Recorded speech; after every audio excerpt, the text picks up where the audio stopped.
Subscribe कीजिए मेरे channel Balaji study अड्डा को और इस बेल आइकन पर क्लिक कीजिए for latest update. Welcome to Balaji Study Adda. नमस्कार दोस्तों, बालाजी स्टडी अड्डा में आपका स्वागत है। तो फ्रेंड्स, आज की वीडियो में हम बात करेंगे राजपूत राजवंशों की उत्पत्ति में चंदेल वंश के बारे में और इसके साथ साथ सोलंकी वंश के बारे में। इसके अलावा फ्रेंड्स, राजपूत राजवंशों की उत्पत्ति में पिछले वीडियो में हमने चहमान या चौहान वंश के बारे में और परमार वंश के बारे में बात की थी। अगर वो पिछला वीडियो आपने हमारा नहीं देखा है तो साइड में जो आई बटन है उस पर क्लिक करके आप वो देख सकते हैं। इसके अलावा फ्रेंड्स, सामाजिक अध्ययन की कंप्लीट प्लेलिस्ट आप इसी वीडियो के डिस्क्रिप्शन लिंक से या आप प्लेलिस्ट में भी जाके देख सकते हैं। वहाँ पर जो है हमने सभी टॉपिक वाइज वीडियो ऑलरेडी बना रखे हैं। तो चलिए देखते हैं सबसे पहले चंदेल वंश के बारे में। तो बात करते हैं चंदेल वंश के बारे में। तो प्रतिहार साम्राज्य के पतन के बाद जो है बुंदेलखंड की भूमि पर चंदेल वंश का स्वतंत्र राजनीतिक इतिहास प्रारंभ हुआ। मतलब जो इससे पहले वंश था वो था प्रतिहार वंश, जो हम ऑलरेडी बात कर चुके हैं। तो बुंदेलखंड जो है उसका प्राचीन नाम क्या था फ्रेंड्स? जेजाक भुक्ति। तो ये जो है वो बुंदेलखंड का प्राचीन नाम था। तो बुंदेलखंड की भूमि पर ही जो है वो चंदेल वंश का जो एक प्रारंभ या स्टार्टिंग होती है वो हुई। बात करें संस्थापक की तो चंदेल वंश का संस्थापक था नन्नुक। टाइम था इसका 831 ईस्वी। बात करें राजधानी की तो इसकी राजधानी जो है वो खजुराहो थी। प्रारंभ में राजधानी जो है फ्रेंड्स वो कालिंजर या महोबा थी। बहुत से शासक जो हैं अपनी राजधानी जो है वो बाद में चेंज कर लेते हैं, तो वो दोनों ही आपको पता होना चाहिए। बात करें आगे तो जो राजा धंग इस वंश का शासक था उसने अपनी राजधानी जो है कालिंजर से खजुराहो में स्थानांतरित की थी। जो हमने अभी ऊपर आपको बताया कि राजधानी खजुराहो थी, प्रारंभ में जो है इसकी राजधानी कालिंजर थी। तो जो चेंज किया था वो किया था राजा धंग ने। तो राजा धंग ने जो है अपनी राजधानी कालिंजर से खजुराहो में स्थानांतरित की थी। बात करें आगे तो चंदेल वंश का जो प्रथम स्वतंत्र एवं सबसे प्रतापी राजा था उसका नाम था यशोवर्मन।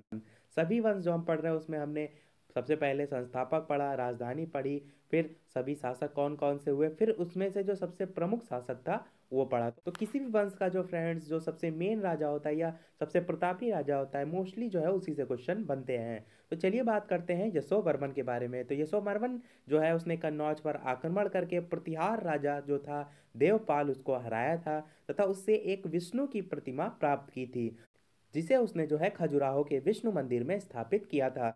तो बात की जा रही फ्रेंड्स मंदिरों की, तो जो राजा धंग थे जिसने अपनी राजधानी जो है कालिंजर से खजुराहो में स्थानांतरित की थी, उसी ने जो है कुछ और मंदिर जो फेमस है काफी निर्माण कराया, तो उनको भी जान लेते हैं।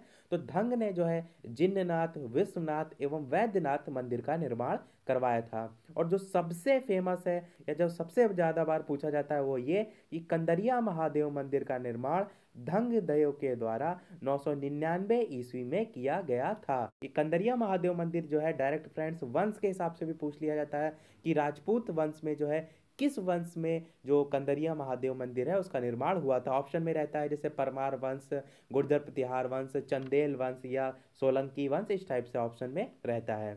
तो ये आपको पता होना चाहिए कि कंदरिया महादेव मंदिर का निर्माण जो है वो धंगदेव ने करवाया था और ये जो है वो चंदेल वंश में जो है था। चलिए बात करते हैं आगे। तो धंग ने जो है वो गंगा यमुना के संगम में शिव की आराधना करते हुए अपने शरीर का जो है वो त्याग किया था। तो ये हो गया धंग के बारे में। बात करते हैं अन्य शासकों की। तो चंदेल शासक विद्याधर ने कन्नौज के प्रतिहार शासक राज्यपाल की हत्या कर दी थी। क्यों? क्योंकि उसने जो है महमूद के आक्रमण का सामना किए बिना ही जो है वो आत्मसमर्पण कर दिया था। बात करें अन्य शासकों की तो जो विद्याधर था वही एकमात्र एक ऐसा भारतीय नरेश था जिसने महमूद गजनवी की महत्वाकांक्षाओं का सफलतापूर्वक जो है वो प्रतिरोध किया था। बात करें आगे तो जो चंदेल शासक फ्रेंड्स कीर्तिवर्मन था, उसकी राज्यसभा में रहने वाले जो कृष्ण मिश्र है उसने प्रबोध चंद्रोदय की रचना की थी।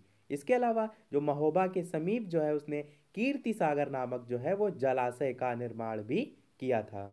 अब बात करते हैं फ्रेंड्स अंतिम शासक से रिलेटेड। अंतिम शासक था हमारा परमर्दी देव। इसके बारे में थोड़ा सा जानते हैं। तो जो आला उदल नामक दो सेना नायक थे, ये परमर्दी देव के दरबार में ही रहते थे। ये भी काफ़ी बार पूछा जाता है कॉम्पिटेटिव लेवल वाले एग्जाम्स में, आपको पता होना चाहिए। और जिन्होंने किसने, आला उदल नामक जो दो सेना नायक थे, इन्होंने जो है पृथ्वीराज चौहान के साथ साथ युद्ध करते हुए जो है अपनी जान गंवाई थी। बात करें अंतिम शासक की, तो चंदेल वंश का अंतिम शासक जो है वो परमर्दी देव था, जिसने जो है 1202 ईस्वी में कुतुबुद्दीन ऐबक की अधीनता स्वीकार कर ली। और इसी अधीनता यानी कि कुतुबुद्दीन ऐबक की अधीनता स्वीकार करने के कारण इस जो उसका मंत्री था अजय देव, उसने जो है परमर्दी देव की जो है हत्या कर दी थी। तो जो भी चंदेल वंश से रिलेटेड सारे इंपॉर्टेंट पॉइंट थे फ्रेंड्स, वो हमने इसमें कवर कर दिए हैं। अब हम बात करते हैं सोलंकी वंश अथवा गुजरात के चालुक्य शासकों के बारे में। इसके अलावा फ्रेंड्स, हमारा प्रयास अगर आपको पसंद आ रहा है तो प्लीज़ इस वीडियो को लाइक जरूर कर दीजिएगा, क्योंकि आपके एक लाइक से जो है हमें मोटिवेशन मिलता है कि हम और अच्छे से अच्छा वीडियो बना सकें। तो चलिए बात करते हैं सोलंकी वंश की। तो सोलंकी वंश का जो संस्थापक था वो था फ्रेंड्स मूलराज प्रथम। बात करें राजधानी की, राजधानी थी अनिलवाड़। बात करें मूलराज प्रथम जो इस वंश का संस्थापक था उसके बारे में, तो जो मूलराज प्रथम था वो शैव धर्म का अनुयायी था। बात करें अन्य शासकों के बारे में, तो भीम प्रथम के शासनकाल में महमूद गजनवी ने जो है वो सोमनाथ के मंदिर पर आक्रमण किया था। और महमूद गजनवी का जो सबसे चर्चित आक्रमण यानी कि जो सोमनाथ मंदिर या सौराष्ट्र पर जो आक्रमण हुआ था, वो कब हुआ था वो भी आपको पता होना चाहिए, 1025 ईस्वी में। चलिए बात करते हैं मंदिरों से रिलेटेड। तो सबसे इंपॉर्टेंट पॉइंट है कि भीम प्रथम के सामंत विमल ने आबू पर्वत पर दिलवाड़ा का प्रसिद्ध जैन मंदिर बनवाया। बहुत बार फ्रेंड्स पूछा जाता है दिलवाड़ा का प्रसिद्ध जैन मंदिर जो है वो किसने बनवाया, किस वंश में बना था। इससे रिलेटेड जो है कॉम्पिटेटिव लेवल में काफ़ी बार पूछा गया, तो ये एकदम आपको रटा होना चाहिए कि भीम प्रथम के सामंत विमल ने आबू पर्वत पर दिलवाड़ा का प्रसिद्ध जैन मंदिर बनवाया। बात करते हैं प्रथम शक्तिशाली शासक की, तो सोलंकी वंश का प्रथम शक्तिशाली शासक जो है वो जयसिंह सिद्धराज था। बात करते हैं फ्रेंड्स प्रथम शक्तिशाली शासक जयसिंह सिद्धराज के बारे में, तो प्रसिद्ध जैन विद्वान जो हेमचंद्र था वो जयसिंह सिद्धराज के दरबार में ही रहता था। बात करें आगे, तो बात करते हैं आगे, तो जो माउंट आबू पर्वत जो कि राजस्थान में है, उस पर एक मंडप बनाकर जो है वो जयसिंह सिद्धराज ने जो है अपने सातों पूर्वजों की गजारोही मूर्तियों की स्थापना भी की है।